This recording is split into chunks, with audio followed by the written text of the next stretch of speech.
para sahabat-sahabat Sadana dan saudara-saudari terkasih, selamat pagi dan selamat datang dalam pertemuan virtual kita pagi ini. Saya harap Anda sekalian dalam keadaan sehat di bawah perlindungan Bapa kita yang teramat mengasihi kita. Hari ini kita akan mendengarkan pengajaran Romo yang berjudul Ketulusan. Nama saya Lucy dan saya yang akan memandu menjadi moderator untuk acara hari ini. Marilah kita bersama-sama mendengarkan dulu suatu lagu yang berjudul Karya Tuhan Hendak Kupuji.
Mari kita sama-sama sebentar sebelum kita masuk ke dalam doa pembuka. Demi nama Bapa dan Putra dan Roh Kudus, amin. Allah Bapa kami yang kekal dan penuh kasih, di tengah hiruk-pikuk kehidupan ini, utuslah Roh Kudus, Roh kedamaian itu, agar membantu kami supaya tetap bisa menikmati kesadaran akan kerahiman-Mu yang memelihara kami semua. Demi Kristus Tuhan dan Penyelamat kami. Amin. Demi nama Bapa dan Putra dan Roh Kudus. Amin. Romo, kami sudah siap untuk menerima bimbingan Romo. Silakan dimulai pengajarannya, Mo. Terima kasih. Ya. Pertama pasti saja saya juga mengucapkan selamat jumpa kembali dalam permenungan meditatif pada pagi atau hampir siang ini. Kita bersyukur masih bisa berdoa bersama, masih bisa menikmati kebenaran Tuhan bersama. Meskipun pandemi belum hilang, tapi kita merasa sudah semakin aman, rasanya ingin ketemu para teman-teman dan sahabat-sahabat sekalian. Untuk masuk dalam permenungan butir-butir renungan kali ini, mari kita diam sejenak.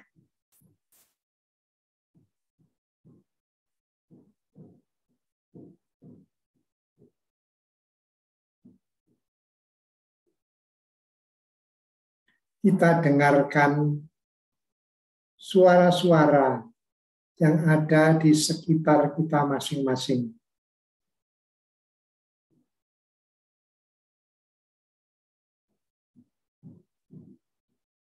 Mungkin ada suara angin yang lewat di antara daun-daun, ranting-ranting pepohonan.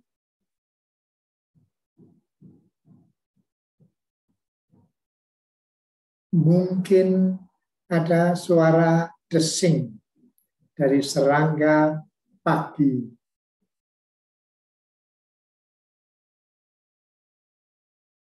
Atau suara-suara mobil sayup-sayup di kejauhan.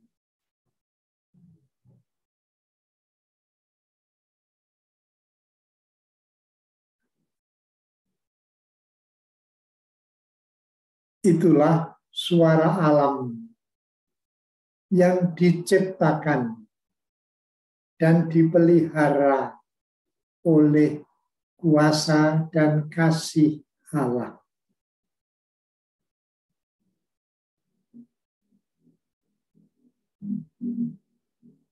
Allah hadir dalam setiap suara, membisikkan kasih-Nya kepada kita masing-masing.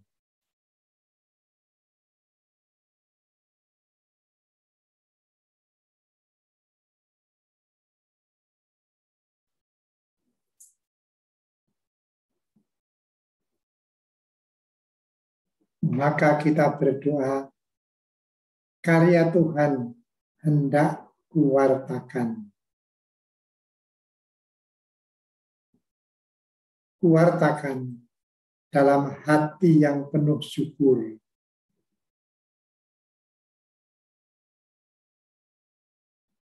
Penuh terima kasih bahwa pada pagi hari ini kami masih bisa mendengar dengan telinga,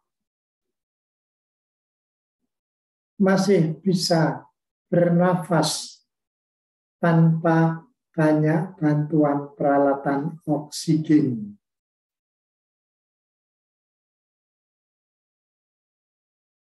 Masih bisa bernafas dalam kehidupan.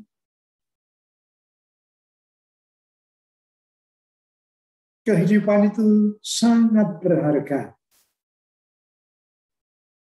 karena merupakan kesempatan menyiapkan diri untuk masuk ke dalam kemuliaan abadi di surga. Maka kehidupan ini baik kita isi dengan segala kebaikan kecil bagaimanapun, karena itu akan membawa ke dalam kemuliaan yang kekal.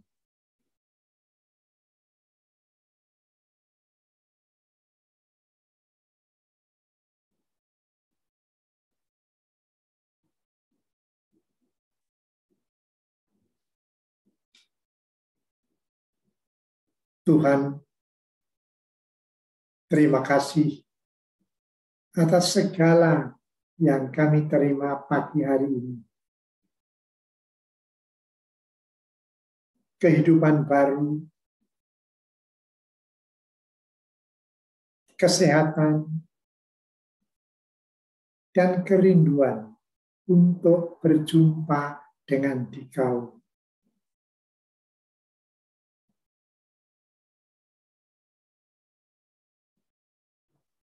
Kami mengira ini bukan hari terakhir di dunia ini, karena nampaknya kesehatan masih Kau berikan kepada kami. Ada sesuatu yang indah yang dikehendaki dan dianjurkan oleh putra-Mu.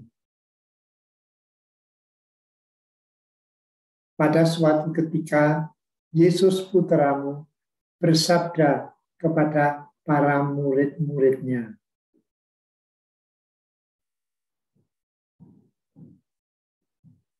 "Lihatlah, Aku mengutus kamu seperti domba-domba di tengah-tengah serigala."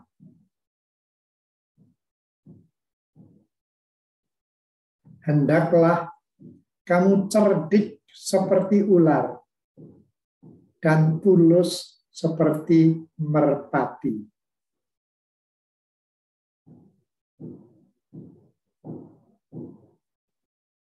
Pagi hari ini, ya Bapak, kami hendak merenungkan sabda yang kedua tadi, tulus seperti merpati.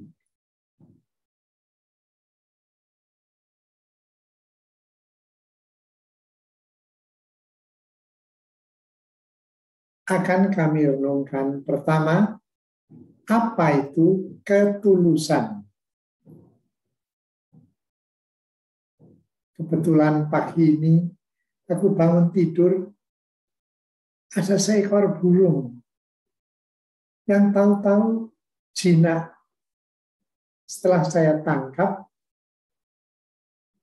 saya letakkan bahkan pada pundak saya, tidak mau pergi.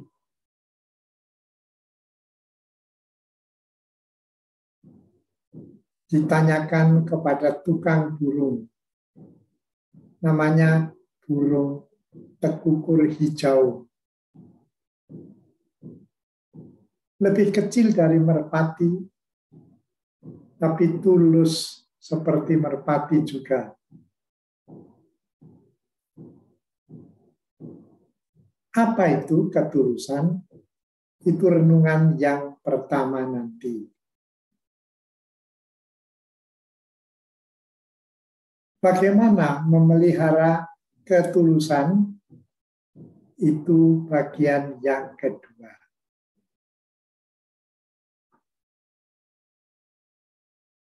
Apa itu ketulusan? Yang pertama,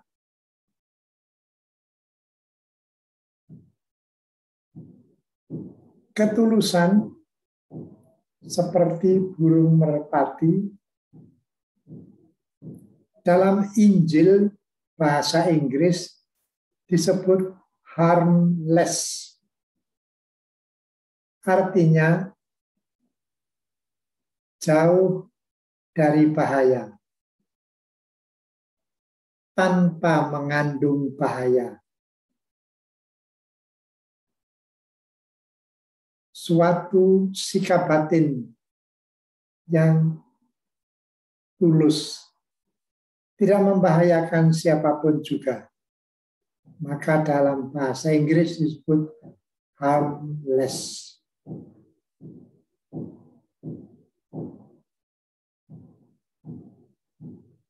Kalau saya membaca dari komentar kitab suci,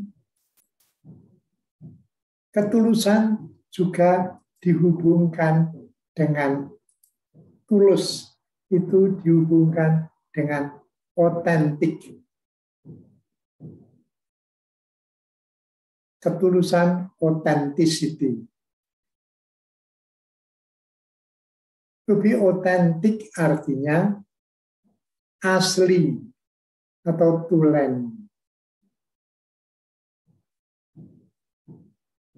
Maka tulus itu asli atau tulen. Itulah keadaan kita ketika Allah menciptakan kita sebagai bayi, sebagai kanak-kanak.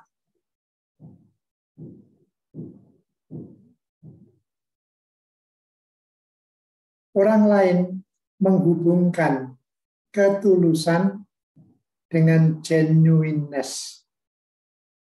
Tulus itu genuine. Artinya polos, apa adanya. Tidak ada liku-liku kebohongannya. Polos saja. Genuine.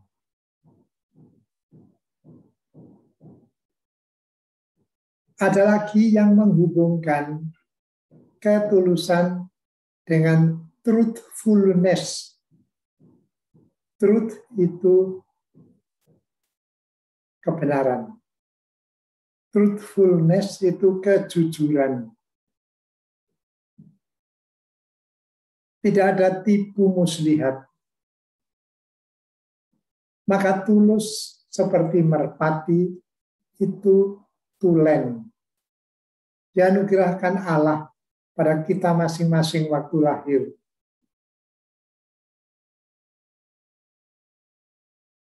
Tulus seperti merpati juga polos, apa adanya.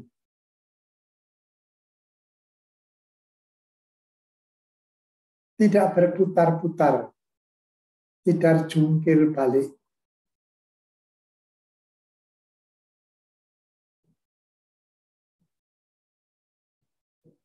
Tulus seperti merpati juga mengandung kejujuran.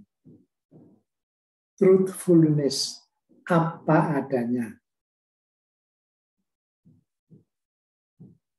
Demikian salah satu cara untuk memahami kata tulus seperti merpati itu. Tidak ada orang takut kepada burung merpati. Tidak akan mematuk kita.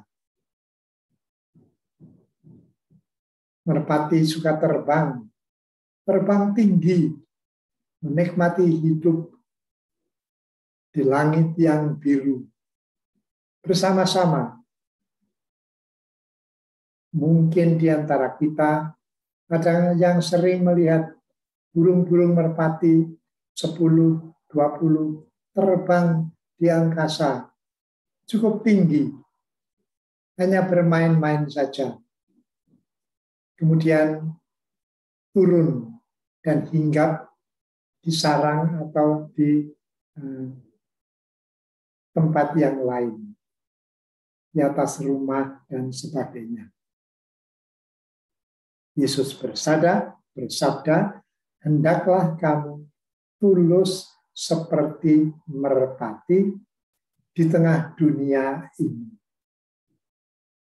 Lihat, aku mengutus kamu seperti domba di tengah-tengah serigala.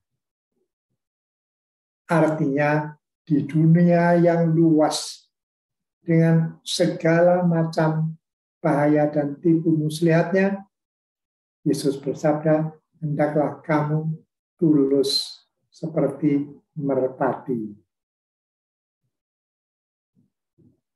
Di tempat lain Yesus pernah bersabda, anak-anak terang itu tulus. Sedang anak-anak dunia yang mengikuti roh dunia dan roh jahat seringkali tidak tulus.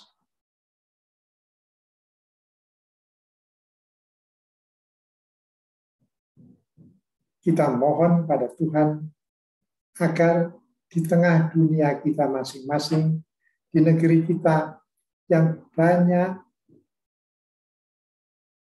kebohongan, yang banyak kejahatan, kita tetap dipelihara dalam ketulusan itu.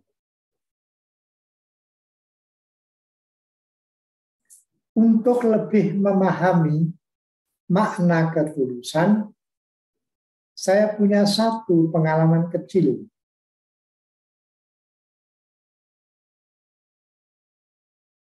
Sekitar 18 atau 20 tahun yang lalu, saya pernah berjalan di Rangkas Bitung, itu daerah Banten. Siang-siang. Lalu saya mampir di sebuah warung untuk sekedar cari minum.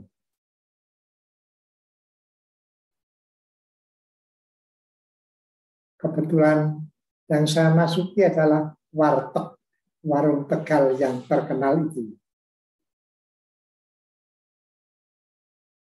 Pada saat saya masuk, kebetulan ada 2 orang laki-laki yang juga masuk ke warung itu. Satu agak tua, satu lebih muda. Yang muda itu membawa keranjang dengan kepalanya nyunggi, keranjang di kepalanya yang penuh dengan mangga. Mereka berdua masuk, meletakkan keranjang mangganya di pojok, lalu mereka minta minum dan makan. Saya juga sedang minum teh waktu itu.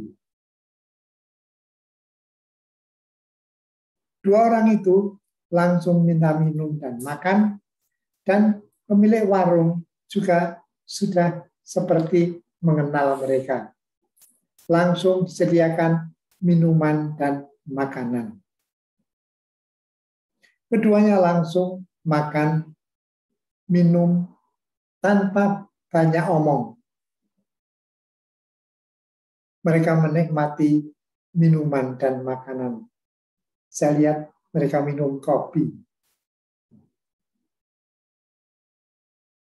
Setelah selesai minum dan makan, mereka juga tanpa banyak omong lagi berjalan, berdiri.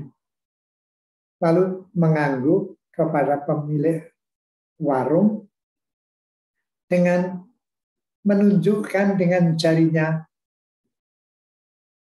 keranjang yang penuh dengan mangga itu.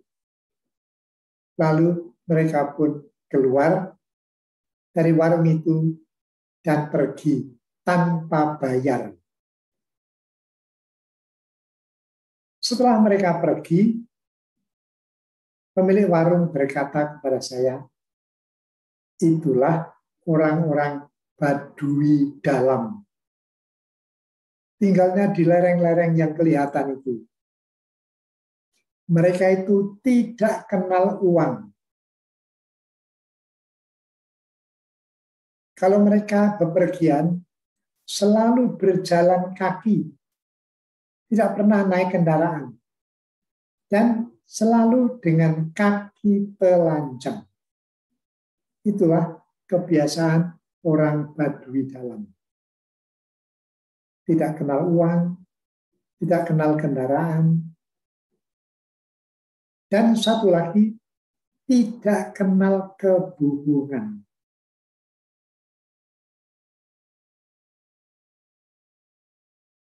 Mereka itu orang-orang yang polos, orang-orang yang tulus seperti anak-anak. Demikian kata pemilik warung itu. Mendengar itu, saya terdiam sejenak. Dalam hati, tanpa sadar, saya menjadi malu. Karena sedikit banyak, saya sudah terkena virus kebohongan dan kemunafikan. Saya kira kita semua hampir selalu sedikit banyak kena virus kebohongan dan kemunafikan itu. Tidak lagi seperti anak-anak kecil, tulus, polos, tulen seperti aslinya.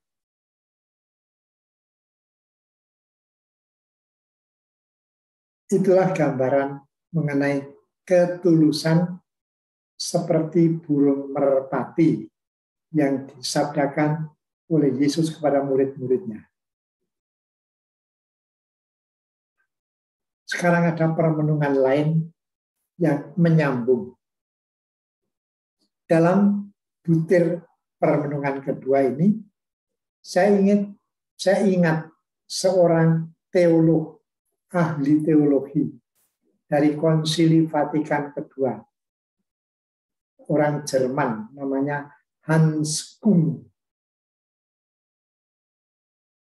Saya baca bukunya waktu belajar teologi sekitar 51 tahun yang lalu. Tapi isinya saya masih sedikit banyak ingat. Dia berkata demikian. Gereja Katolik yang dulu dikejar-kejar, dianiaya zaman Kaisar Nero misalnya, zaman Kaisar Agustus. Kemudian itu menjadi diterima sebagai agama negara oleh Kaisar baru namanya Konstantin Agung. Dalam sejarah, Konstantin ini adalah anak seorang selir. Kaisar punya istri permaisuri, dan permaisuri ini punya anak namanya Maxentius, seorang yang pandai dan gagah perkasa. Sedang selirnya namanya Helena, juga punya anak hampir seusia, namanya Konstantin.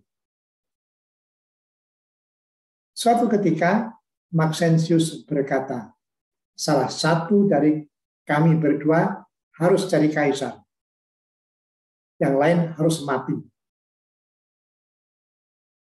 Maka mereka berdua meskipun tidak saling membenci, tapi sadar kalau kaisar itu hanya satu, maka mereka siap-siap untuk bertempur, memperebutkan tahta. Konstantin punya pasukan yang cukup besar, sekitar 100.000, kebanyakan angkatan laut. Sedang Maxentius punya pasukan yang jauh lebih besar dan kebanyakan angkatan darat. Keduanya berhadapan.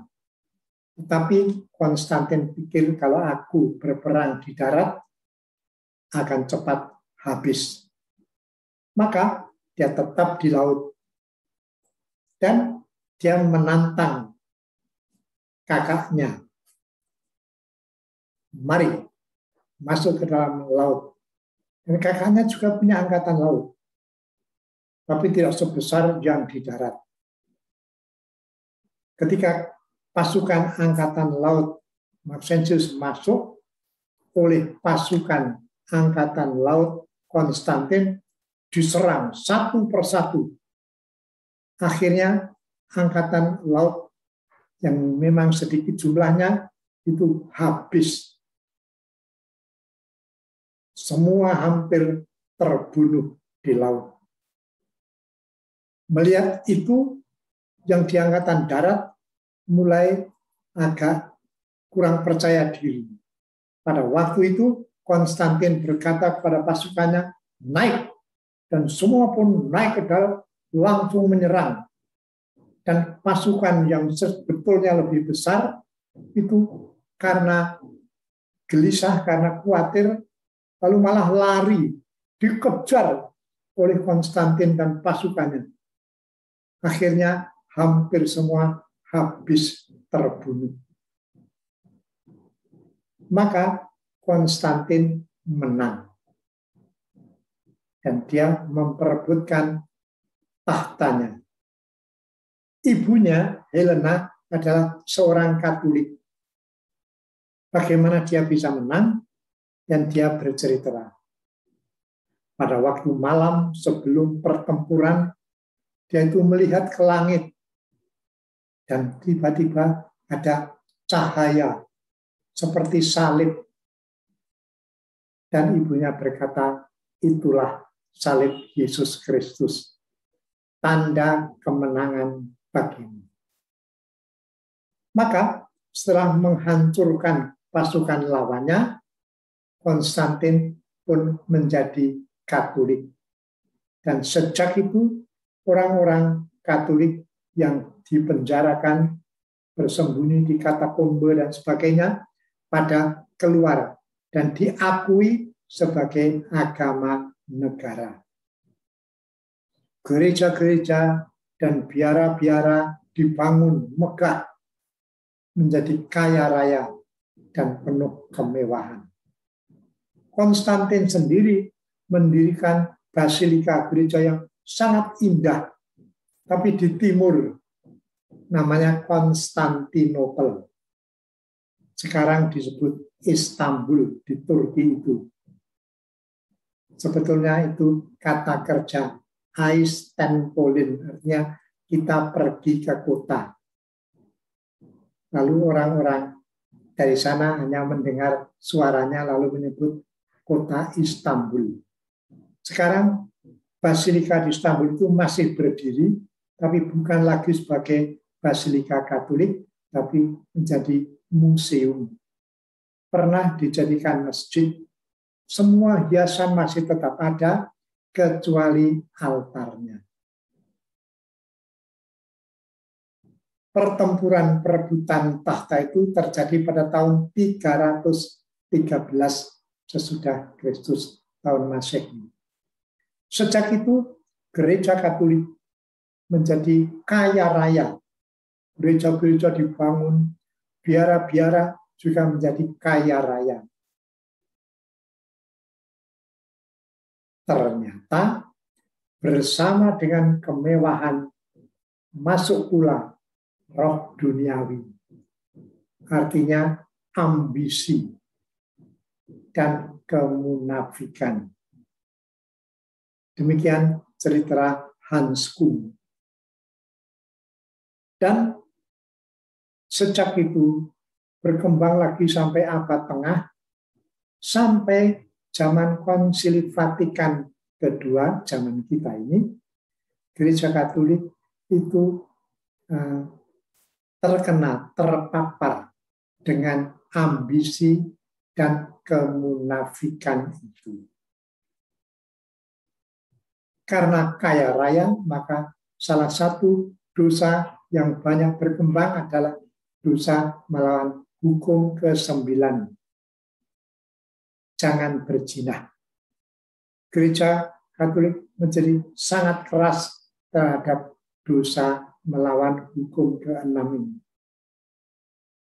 Tetapi kurang keras atau malah disebut lunak terhadap dosa melawan hukum ke-8. Jangan bersaksi dusta. Itulah keadaan gereja sejak abad tengah, mulai zaman Konstantin Agung sampai ke zaman kita Konsili Vatikan kedua. Keras terhadap hukum ke-6, lunak terhadap hukum ke-8. Sekarang yang ketiga. Kalau kita membaca Injil, ternyata sikap Yesus Tuhan kita itu berbeda. Bahkan hampir disebut kebalikan dari sikap gereja pada waktu itu.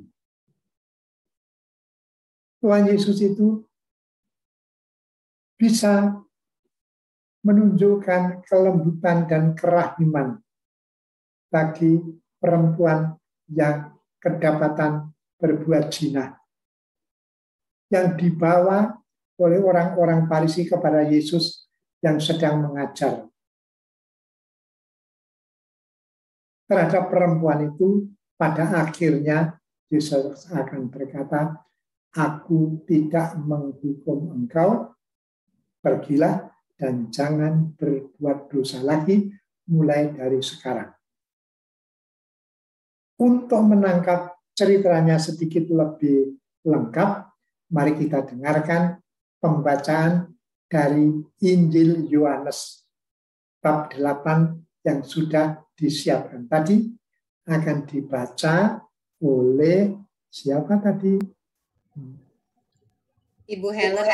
Ibu Helen. Oh ya, oke. Ibu Helen sendiri akan membacakan Injil Yohanes bab 8 ayat 1 sampai 11. 12. Injil Yohanes bab 8 ayat 1 sampai 11. Tetapi Yesus pergi ke Bukit Zaitun. Pagi-pagi benar ia berada lagi di bait Allah, dan seluruh rakyat datang kepadanya. Ia duduk dan mengajar mereka. Maka ahli-ahli Taurat dan orang-orang Farisi membawa kepadanya seorang perempuan yang kedapatan berbuat zina. Mereka menempatkan perempuan itu di tengah-tengah, lalu berkata kepada Yesus, "Rabi, perempuan ini tertangkap basah ketika ia sedang berbuat zina. Musa dalam hukum Taurat memerintahkan kita untuk melempari perempuan-perempuan yang demikian. Apakah pendapatmu tentang hal itu?" Mereka mengatakan hal itu untuk mencobai dia, supaya mereka memperoleh sesuatu untuk menyalahkannya. Tetapi Yesus membungkuk, lalu menulis dengan jarinya di tanah. Dan ketika mereka terus-menerus bertanya kepadanya, ia pun bangkit berdiri, lalu berkata kepada mereka, "Barang siapa di antara kamu tidak berdosa, hendaklah ia yang pertama melemparkan batu kepada perempuan itu." Lalu ia membungkuk pula dan menulis di tanah. Tetapi setelah mereka mendengar perkataan itu, pergilah mereka seorang demi seorang, mulai dari yang tertua. Akhirnya, tinggallah Yesus seorang diri dengan perempuan itu yang tetap di tempatnya.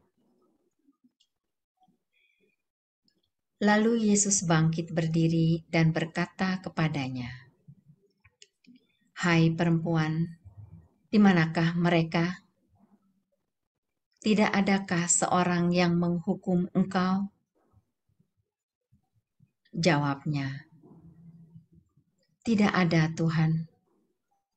Lalu kata Yesus, "Aku pun tidak menghukum engkau. Pergilah dan jangan berbuat dosa lagi mulai dari sekarang." Itulah, para Bapak Ibu, sikap Yesus terhadap perempuan yang kedapatan berbuat zina itu.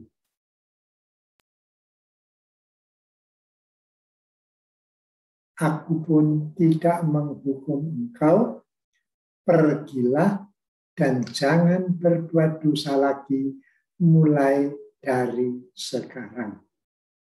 Maka Yesus juga menolak dosa itu, tetapi dia bersikap sangat lembut dan penuh kerahiman terhadap orang yang berdosa itu. Padahal menurut hukum Musa, perempuan yang tertangkap berbuat zina harus mati dilempari dengan batu. Bayangkan itu. Yesus sangat penuh kerahiman, sedang gereja sejak abad tengah sampai Konsili Vatikan sangat keras terhadap dosa hukum ke-6 tadi. Demikian kata Hans Küng, teolog, dalam bukunya Truthfulness, artinya kejujuran. Kalau Yesus cukup lunak, boleh dikatakan, penuh pemahaman dan kerahiman bagi orang yang melanggar hukum ke-6, sebaliknya Yesus sangat tajam mengkritik orang-orang munafik, orang-orang yang hidupnya penuh kebohongan. Untuk itu, supaya kita mendengar dari Injil suci sendiri lebih jelas, aku mohon dibacakan juga Matius 23 yang sudah tersedia. Silakan Ibu Helen atau siapapun membacakan dari Injil Matius bab 23. Injil Matius bab 23 ayat 12-29. Dan barang siapa meninggikan diri, ia akan direndahkan, dan barang siapa merendahkan diri, ia akan ditinggikan. Celakalah kamu, hai ahli-ahli Taurat dan orang-orang Farisi. Hai kamu orang-orang munafik, karena kamu menutup pintu-pintu kerajaan sorga di depan orang. Sebab kamu sendiri tidak masuk dan kamu merintangi mereka yang berusaha untuk masuk. Celakalah kamu, hai ahli-ahli Taurat dan orang-orang Farisi. Hai kamu orang-orang munafik, sebab kamu menelan rumah janda-janda, sedang kamu mengelabui mata orang dengan doa yang panjang-panjang. Sebab itu, kamu pasti akan menerima hukuman yang lebih berat. Celakalah kamu, hai ahli-ahli Taurat dan orang-orang Farisi. Hai kamu orang-orang yang munafik, sebab kamu mengarungi lautan dan menjelajah daratan untuk mentobatkan satu orang saja menjadi penganut agamamu, dan sesudah ia bertobat, kamu menjadikan dia orang neraka yang kali jahat daripada kamu sendiri. Celakalah kamu, hai pemimpin-pemimpin buta, yang berkata, bersumpah demi bait suci. Sumpah itu tidak sah.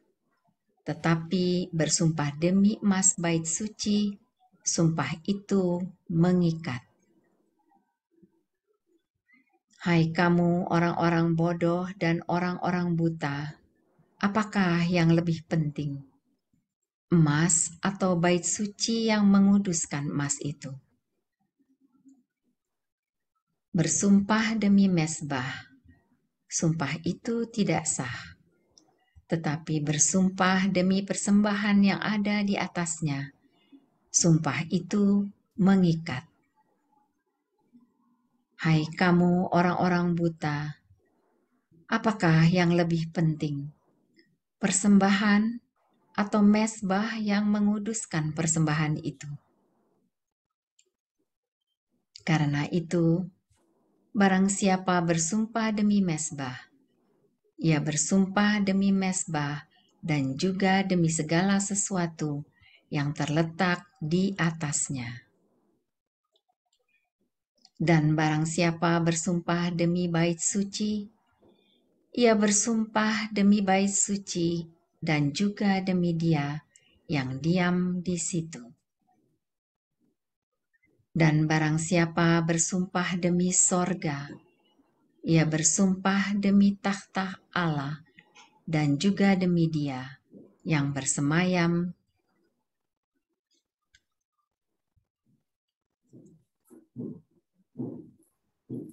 Celakalah kamu, hai ahli Taurat dan orang-orang Farisi. Hai kamu orang-orang munafik, sebab persepuluhan dari selasih, adas manis dan jintan kamu bayar, tetapi yang terpenting dalam hukum Taurat kamu abaikan, yaitu keadilan dan belas kasihan dan kesetiaan. Yang satu harus dilakukan dan yang lain jangan diabaikan.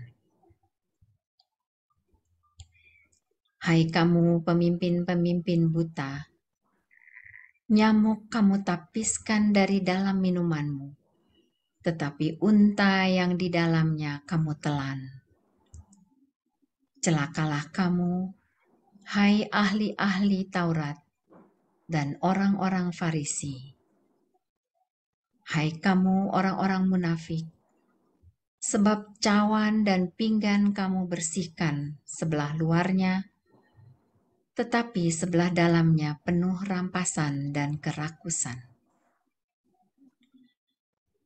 Hai orang Farisi yang buta, bersihkanlah dahulu sebelah dalam cawan itu, maka sebelah luarnya juga akan bersih.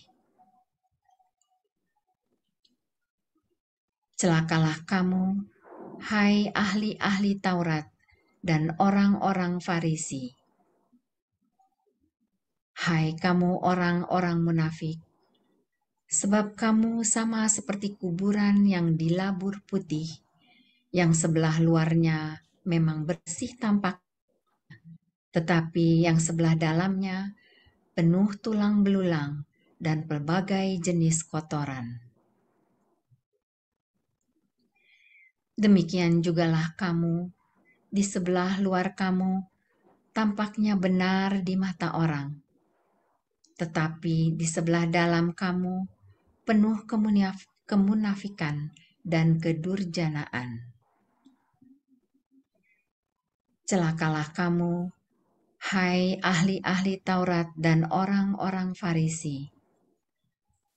Hai kamu orang-orang munafik, sebab kamu membangun makam nabi-nabi dan memperindah tugu orang-orang saleh.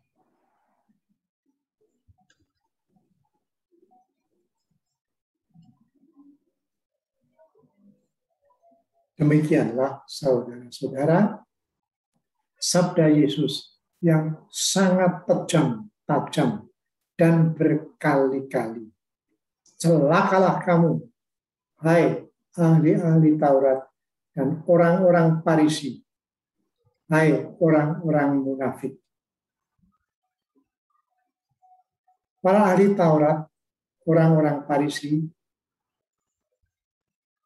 dan para Saduki, orang-orang imam-imam, itu pemimpin agama di antara orang Israel. Dan Yesus tadi menelanjangi mereka.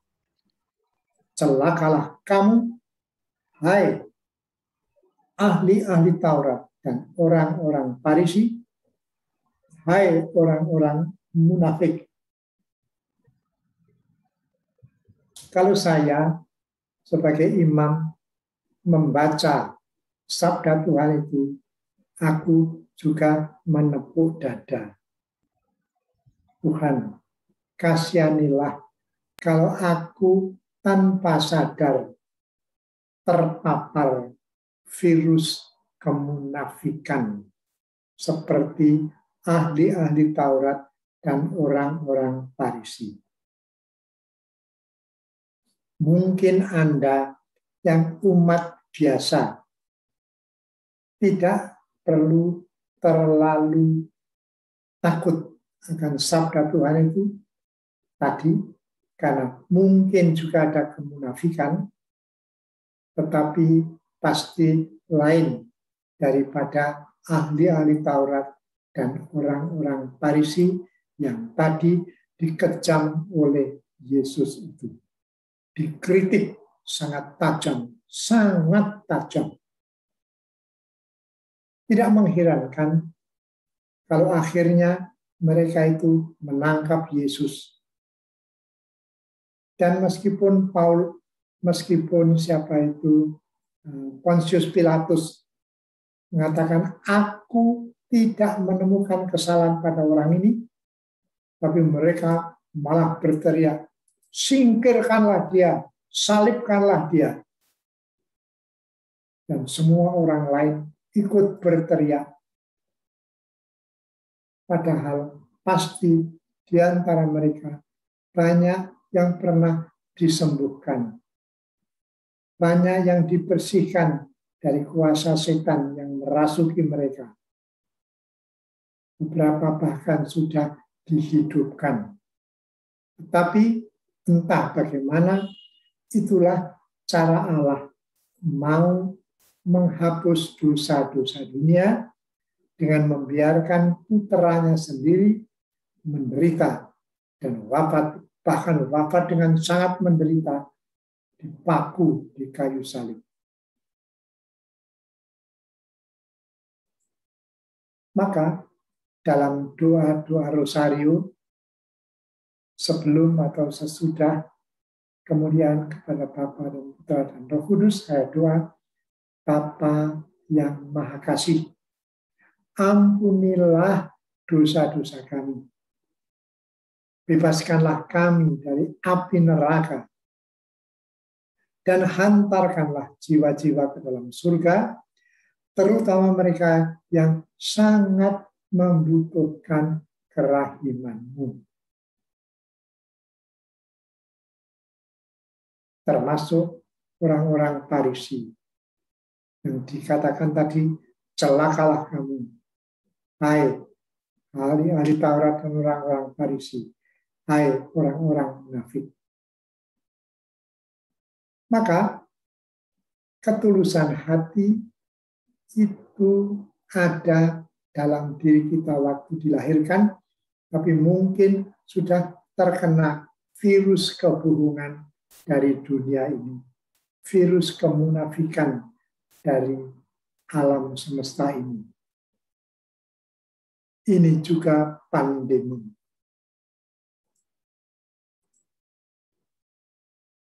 Sebagai poin keempat, kita bertanya, bagaimana kita bisa memelihara ketulusan hati? Atau kebalikannya, bagaimana aku bisa menjauhkan diri dari kemunafikan?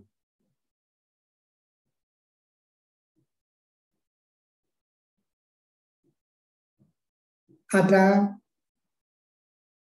pertimbangan, ada permenungan yang mengatakan ada benih-benih dari kemunafikan yang pantas kita waspadai. Terhadap benih-benih itu pantas kita berhati-hati.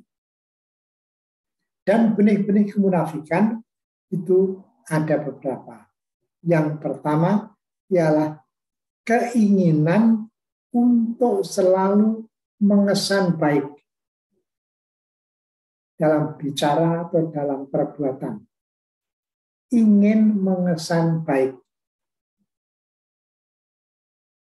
Sebetulnya ingin mengesan baik itu tidak keliru, tidak jahat. Asal saja kita sungguh-sungguh berusaha menjadi baik di dalam hati. Jadi bukan hanya mengesan baik di luaran, di depan orang, tetapi sungguh baik di kedalaman, di hati kita sendiri-sendiri. Maka ingin mengesan baik di luaran, di depan orang, kita pantas berhati-hati. Nanti mungkin bisa ada pertanyaan. Dalam budaya kita, bukankah kita itu berusaha mengesan baik dalam berbicara, dalam berbuat? Tapi itulah nanti. Yang kedua, yang sering kali menjadi benih dari kemunafikan itu yang disebut menganut penilaian ganda. Dalam bahasa Inggris itu ada buku yang menulis using double standards, memakai standar double atau memakai penilaian ganda. Misalnya, kalau ada perbuatan yang keliru, ada kelupaan akan janji, ada kealpaan karena kelemahan, kalau itu yang melakukan aku sendiri, aku menilai sangat lunak. Kamu lupa janjimu.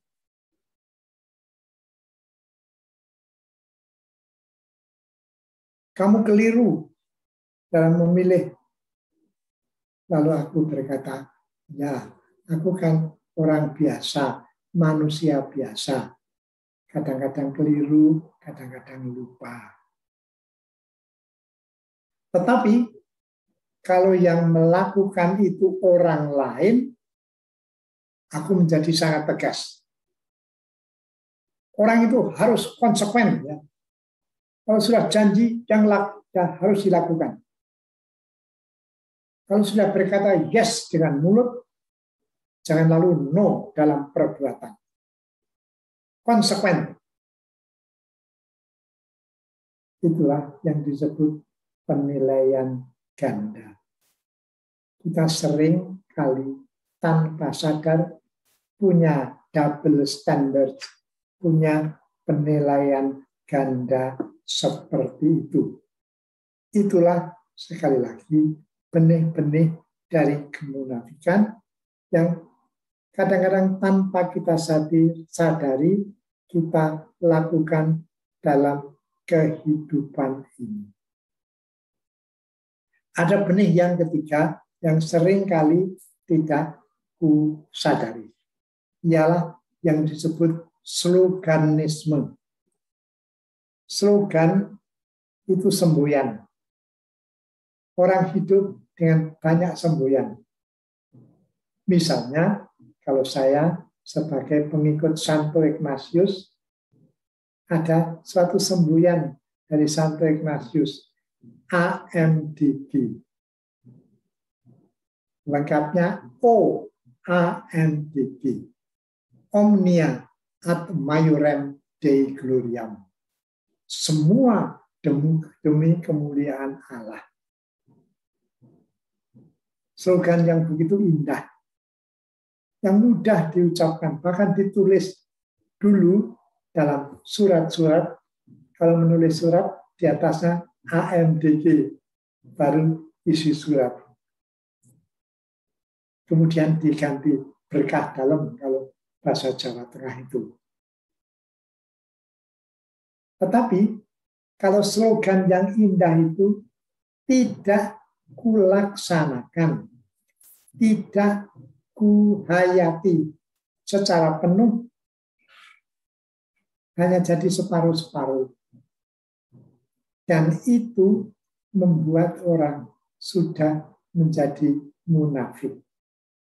Sloganisme adalah benih dari kemunafikan. Kami, Romo-Romo SJ, Frater-Frater SJ, sering diingatkan, hati-hati, Santo Ignatius Bapak kita memberi slogan yang begitu indah. Apa-apapun harus demi kemuliaan Tuhan. Kita menemukan Tuhan dalam segala sesuatu. Kita menemukan Tuhan waktu kita berdoa.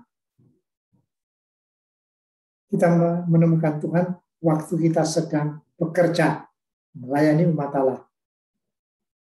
Kita sedang melayani Tuhan waktu kita sakit. Kita sedang melayani Tuhan waktu kita menghembuskan nafas terakhir. Finding God in all things. Menemukan Tuhan dalam segala sesuatu. Atau dalam kata-kata tadi, ad maiorem Dei gloriam. Semua demi kemuliaan Allah. Kalau kita berhenti dalam slogan, tidak sampai menghayati sepenuhnya, kita juga jadi orang-orang munafik. Maka benih-benih dari kemunafikan ada beberapa seperti yang saya katakan tadi. Sedang benih ketulusan, saya menemukan satu atau beberapa, tapi yang saat ini saya ingat hanya satu, ialah sebuah kata yang sangat mudah diingat, ialah what I think, I say. What I say, I do. When I see the truth, I follow it. Yang kupikirkan, itulah yang kukatakan. yang kukatakan, itulah yang kulakukan.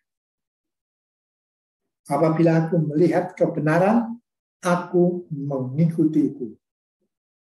Itu kata dari Mahatma Gandhi. Dan dia menghayati itu. Dia itu seorang santo menurut saya. Andai kata ada yang minta dibaptis dengan Mahatma Gandhi, saya tidak keberatan. Dia mati menghayati itu. Tahu, pada waktu itu India masih dalam perjuangan memperebutkan kemerdekaan. Indonesia sudah merdeka tahun 1945. India belum. India baru merdeka tahun 47. 2 tahun. Tapi Gandhi itu percaya kemerdekaan tidak perlu kita perebutkan dengan perang. Tidak kita yakinkan kepada pemerintah Inggris. Tetapi ada partai yang berhaluan keras, namanya Hindu Mahasabha. Dan Hindu Mahasabha itu punya keyakinan. Yang pertama kita bunuh haruslah Gandhi. Lalu kita bertempur mengikuti cara-cara orang Indonesia. Suatu hari ada sekelompok orang sedang berdoa dan kira-kira jam 1 siang Gandhi datang. Dia membungkuk pada mereka yang sedang berdoa. Lalu seorang itu menyingkir sedikit memberi tempat kepada Gandhi. Gandhi masuk. Sebelum dia sempat duduk, seorang berdiri dari depannya. Dia mengangkat tangan seperti menunjukkan tangannya untuk menjaga tangan. Tetapi ada pistol kecil di situ. Dan ditariklah picunya dan Gandhi ditembak pada dadanya. 3 kali tembakan. Gandhi jatuh, mati. Semua orang terkejut. Sekarang di tempat Gandhi dulu mati itu ada sebuah kuil besar. Di atas itu ada lubang. Pada jam 1, matahari sinarnya itu masuk lewat lubang itu ke tempat Gandhi tertembak itu. What I think, I say. What I say, I do. When I see the truth, I follow it. Suatu prinsip yang menjadi benih dari ketulusan hati. Maka itulah yang kita mohon pada Allah Bapa lewat Yesus Kristus yang tadi bersabda, hendaklah kamu tulus seperti merpati. Saya kira renungan saya cukupkan sekian. Saya suka ngomong kosong banyak hal, maka saya tutup sekian. Saya kembalikan kepada Bu Lucy yang menjadi moderator atau menjadi pemandu acara kita bersama ini. Silakan, Ibu. Terima kasih atas perhatian Anda sekalian. Romo, terima kasih untuk bimbingan yang barusan Romo berikan tentang ketulusan. Ternyata ketulusan juga merupakan indikasi kesehatan mental ya, Mo. Ya. Para sahabat sekalian, sekarang kita akan masuk kepada sesi tanya jawab. Anda bisa tuliskan pertanyaan Anda di chat. Materi sudah saya upload di chat room sini. Bagi yang membutuhkan silakan di download untuk bisa dipakai latihan kembali. Barusan saya baca ada yang minta tolong diulang karena tidak bisa dibuka. Sebentar nanti saya juga ulang lagi. Oke, nanti materi dan pengajaran hari ini juga kita akan share di WAG Sadana. Bagi yang ingin bergabung, Anda bisa tinggal klik link yang ada di undangan, atau nanti saya juga akan taruh linknya di Zoom chat kita. Kita masuk ke pertanyaan, Romo. Sudah ada 2 pertanyaan yang masuk. Pertanyaan pertama, Romo. Romo, apakah selalu belak-belakan mengatakan isi hati itu tidak menyakiti hati orang lain, Mo? Iya. Apakah belak-belakan itu tidak selalu menyakitkan hati? Jawabnya tidak. Tidak selalu, tapi kadang-kadang menyakitkan. Ya.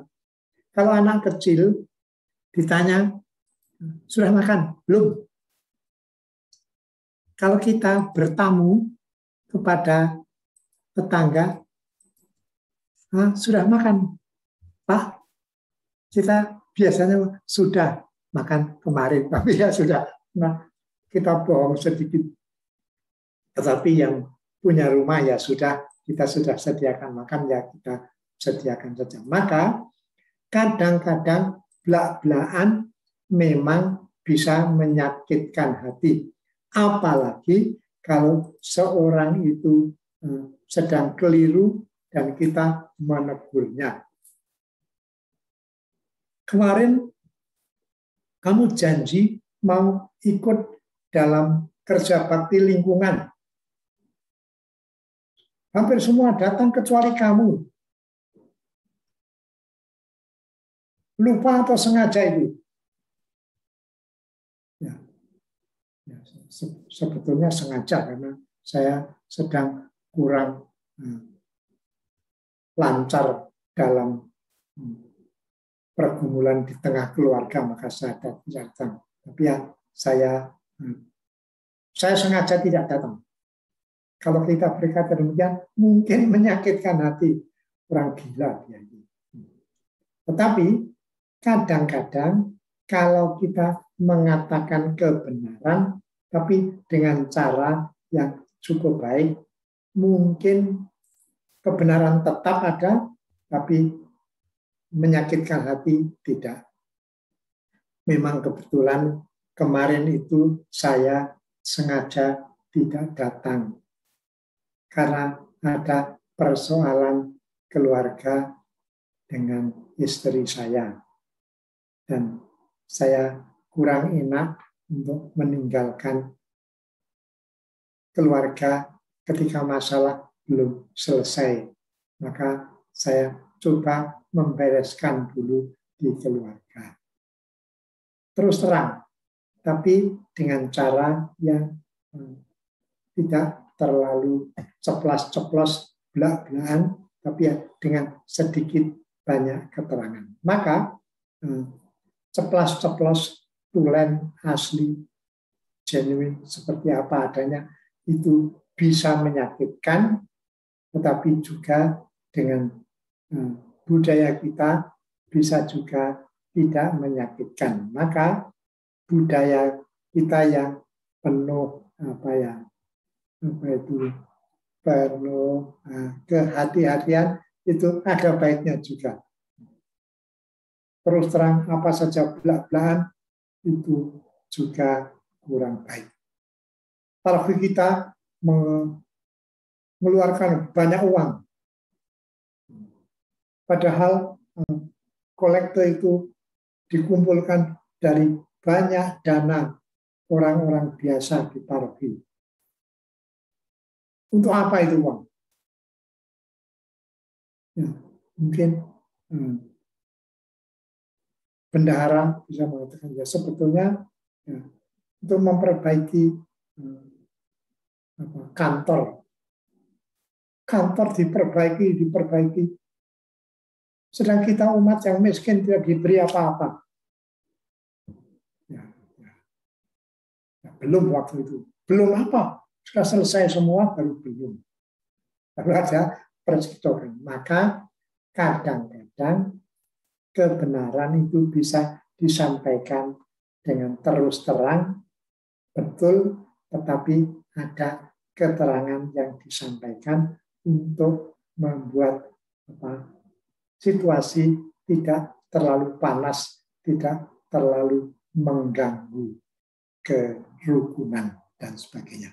Maka sikap belak-belakan itu baik, tetapi kita boleh belajar dari orang-orang yang sudah lebih tua mungkin, yang sudah lebih bijaksana untuk mengatakan kebenaran tanpa menyakitkan. Saya kira begitu jawaban saya. Terima kasih. Baik, Romo, terima kasih. Pertanyaan berikutnya, Mo. Apakah menyimpan isi hati itu merupakan kemunafikan? Iya. Merupakan kemunafikan, tetapi bisa menyimpan isi hati tidak selalu tidak selalu jahat. Kalau saya tertarik, misalnya seorang muda tertarik pada seorang perempuan, waduh, kamu cantik sekali, saya ingin tidur bersama kamu. Misalnya saja orang muda yang belak-belakan itu ya lebih baik menyimpan kesan dalam hatinya. Saya akan bekerja sebaik-baiknya supaya kelak bisa mendekati wanita itu dan siapa tahu kelak bisa membangun rumah tangga bersama dengan dia. Tapi isi hati itu tidak perlu diucapkan belak-belakan, apalagi dengan cara yang begitu kasar. Pasti gadis itu akan berkata, aku tak peduli orang seperti kamu. Atau kadang-kadang ada orang yang salah. Dan kita melihat kekeliruannya. Tetapi langsung menegur, langsung mengatakan, itu mungkin juga harus angon kosok, harus melihat waktunya. Kosok itu waktu sebetulnya. Melihat kesempatan.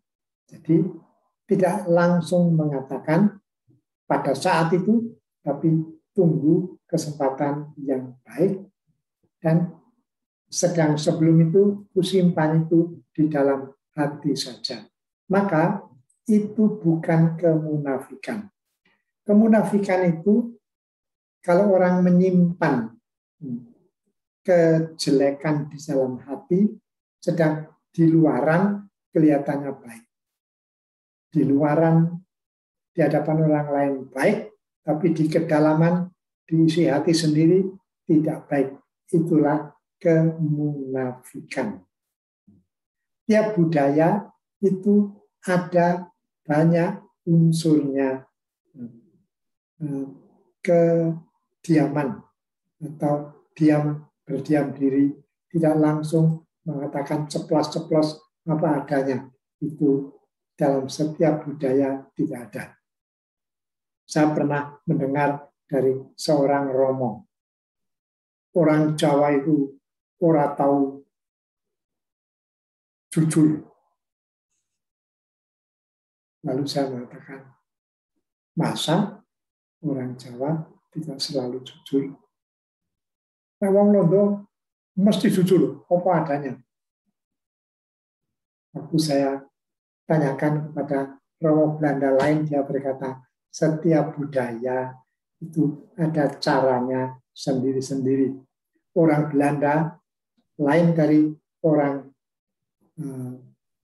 Madura atau orang Sunda, orang Jawa, tetapi juga tidak selalu ceplos-ceplos belak-belakan apa adanya.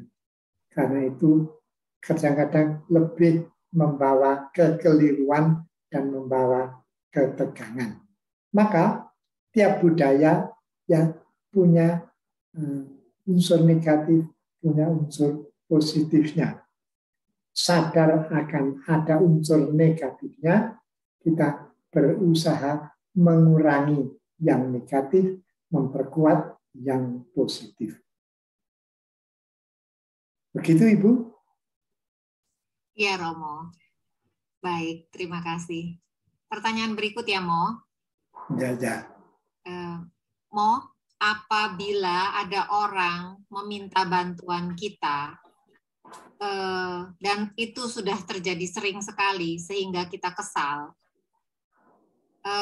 kalau saya tetap menolong dia, tetapi sambil kesal, tidak dengan hati yang tulus, apakah itu baik, Mo? Atau lebih baik tidak usah menolong kalau memang hatinya tidak tulus? Dan kalau tetap menolong, apakah itu dapat disebut kemunafikan? Karena sebenarnya tidak ingin menolong, tapi supaya tidak ribut, jadi ditolong aja. Bagaimana, Mo? Iya, oke. Kalau Ibu pernah masuk dalam PSE ya, di paroki selalu ada kelompok sosial ekonomi ya. Itu bantuan biasanya tersedia, tapi lain paroki kaya, lain paroki yang tidak kaya. Kalau di paroki Blok B, waktu saya di sana itu nampaknya, aku sendiri bukan pengurus keuangan, nampaknya PSE itu cukup kuat untuk membantu. Kalau di paroki Cililitan itu tidak terlalu kaya. Tetapi aku pernah pula di paroki Batu Retno, lebih tidak kaya lagi di Jawa Tengah.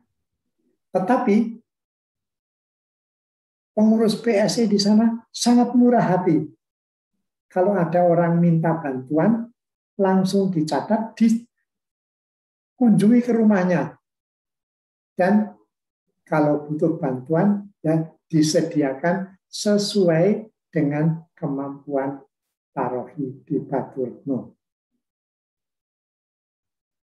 Saya tidak mau mengatakan di paroki Cililitan tidak demikian, paroki Blok B tidak demikian, tetapi mungkin memang kalau di paroki yang cukup sederhana, bantuan kadang-kadang diberitahukan untuk itu kami tidak bisa membantu.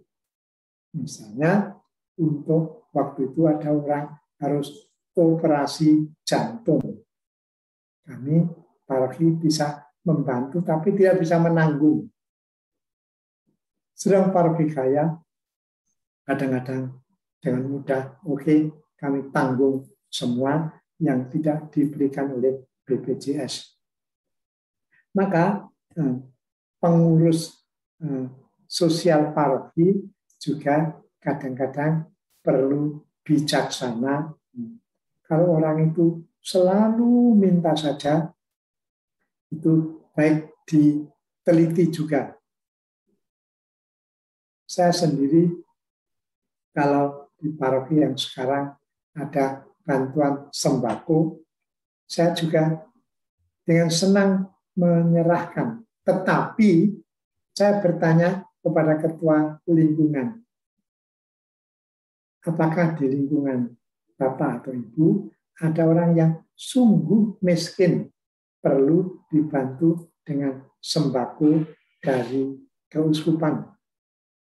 Lalu ketua lingkungan itu yang mengatakan ini miskin karena memang tidak punya pekerjaan yang tetap.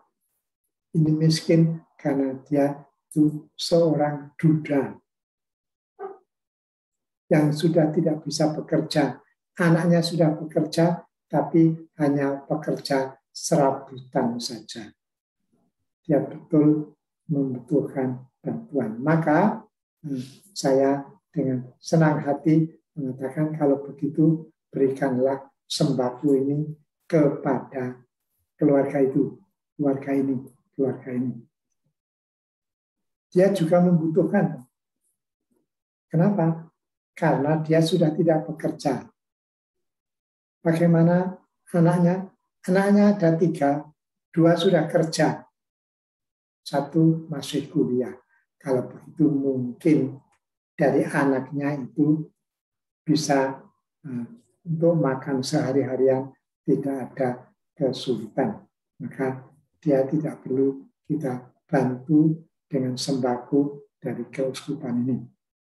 Dengan demikian, perhatian tetap ada, tetapi ada discernment, artinya ada diskresi, ada kemampuan untuk memilah dan memilih.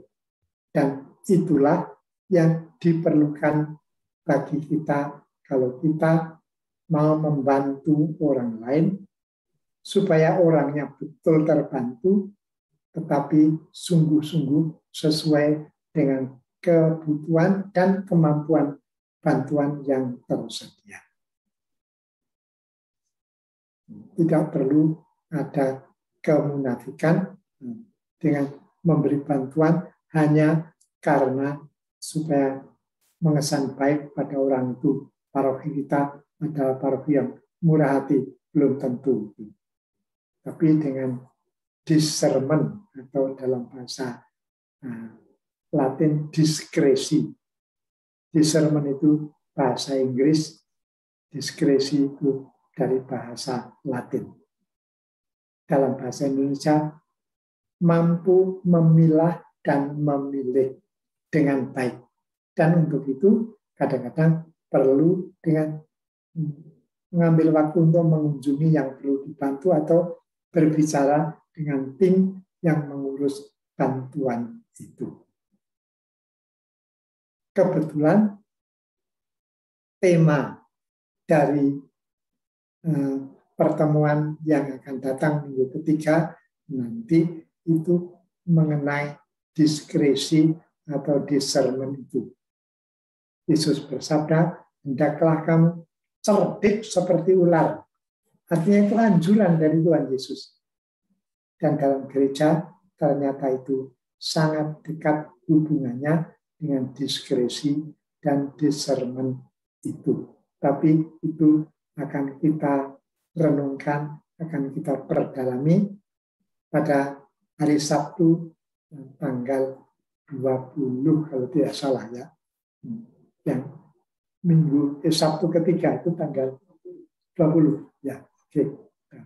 Tapi ini kebijaksanaan ini dianjurkan oleh Yesus. Jadi cerdik seperti merpati ular itu dianjurkan oleh Yesus dalam arti positif. Tahu memilih dan memilah. Bisa membedakan mana yang baik, mana yang lebih baik, mana yang dulu dan sebagainya. Karena Santo Yohanes dalam suratnya berkata, berhati-hatilah, jangan mengikuti semua roh. Karena betul ada roh jahat, ada roh baik, ada rohku juga. Ada 3 macam roh. Roh jahat itu setan, roh baik itu Roh Kudus, rohku itu yang seringkali terombang-ambing ke sana kemari itu. Dan untuk itu Yesus memberikan nasihatnya. Oke, Bu Yuni. Baik, Romo, terima kasih. Waktu kita sudah habis dan juga pertanyaan sudah habis, Romo. Sebentar lagi, ya, sebentar lagi kita akan tutup acara kita. Sebelumnya saya minta waktu sedikit buat pengumuman dulu, Romo. Ya. Iya, bagi teman-teman yang ingin membagi berkat untuk mendukung acara kita, Anda bisa memberikan persembahan kasih untuk pengembangan sadana ini dengan mentransfer ke BCA nomor 730-028-5656 atas nama Heni Junaini atau Dewi. Terima kasih buat segala persembahan yang telah teman-teman berikan dan juga partisipasi teman-teman dalam program latihan doa kita ini. Kemudian seperti yang tadi Romo Alex sudah sampaikan, pertemuan berikutnya adalah pada tanggal 20 November 2021, jadi minggu ketiga. Dan bagi yang membutuhkan informasi, Anda bisa hubungin Yanti atau Neti di nomor telepon berikut ini. Terima kasih banyak Romo Alex atas pengajaran hari ini. Terima kasih banyak Yanti, Bu Helen, Heni, dan semua yang membantu. Dan juga terima kasih kepada teman-teman yang memberikan perhatiannya pada acara kami ini. Minta tolong Romo Alek tutup acara kita hari ini dengan doa dan kemudian memberikan berkat bagi kita semua, Mo. Silakan. Oke. Mari kita diam sejenak sebelum berdoa penutup.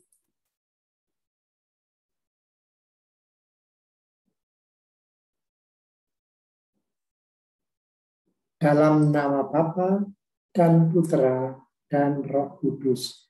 Amin. Allah Bapa yang penuh kasih, Engkau yang menciptakan kami di dunia ini, di negeri Indonesia ini, dan di zaman ini, di zaman pandemi,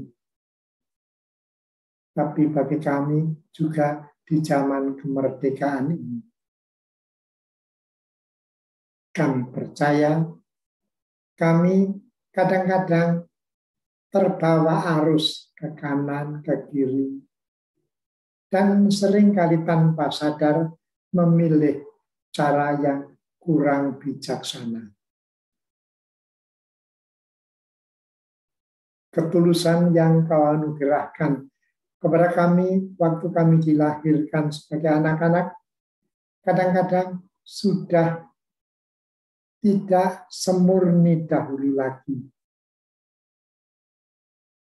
Karena pengaruh dunia selalu saja mengubah cara berpikir kami. Kadang-kadang membuat kurang murni dan kurang tulus. Kami bersyukur atas sabda putramu yang mengajak kami, hendaklah kamu tulus seperti merpati. Burung-burung itu tulus. Kanak-kanak itu tulus. Biarlah kami dengan cara kami di tengah dunia ini membawa ketulusan yang Kau anugerahkan di awal ciptaan kami. Oleh karena itu ya Bapa, kami membutuhkan bantuan rahmat Roh Kudus-Mu untuk memelihara ketulusan hati ini bersama teman-teman semua yang tadi berkumpul secara virtual untuk mendengarkan renungan pada siang hari ini. Semoga Tuhan beserta kita sekarang dan selama-lamanya.